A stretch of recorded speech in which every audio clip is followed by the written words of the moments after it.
It's the first part of the year. We're in January right now. Normally we wait to cut back our roses, but we're gonna cut ours back a little bit early this year, and I'm gonna tell you why.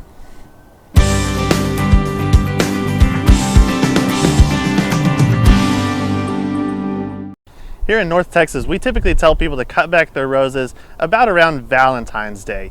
That's because whenever you cut back a rose, it's going to stimulate some new growth. And normally we have a lot of cold weather still ahead of us, when we're still in January.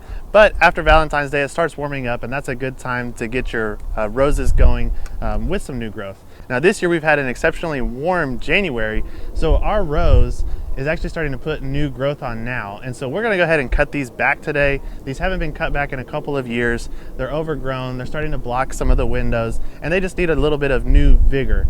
And so we're gonna show you how to do that.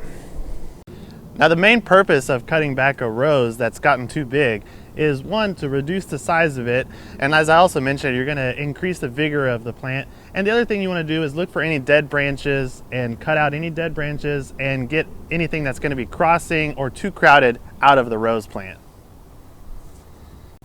So I'm going to start by finding some dead wood that I've seen in there and just go ahead and cutting that out, because I know that that's not going to be of any use to us. And then from then on, we're just going to be reducing the size and eliminating anything that doesn't look good or healthy. And the goal is to get this plant to be about half the size that it is right now. So I'm going to take out branches that are facing downwards, and I'm going to take out branches that are facing inwards towards the middle of the plant, and I'm going to start cutting to where the buds are going to start growing outward. We want to try to get this plant to be a nice, low and open shape. That way it'll have the best chance of growing up and making lots of pretty blooms for this homeowner. Okay, we've got this rose bush cleaned up. I've dropped the size from about 6 to 7 feet tall down to about 4 feet tall, gotten the dead wood out of it, and this rose looks like there's not much left of it, but this is going to come roaring back, and it's going to look better than it has in a long time. So this one was a little bit overgrown, but I'm really excited to see how this comes out, and it's time to get out there and trim your rose bushes back.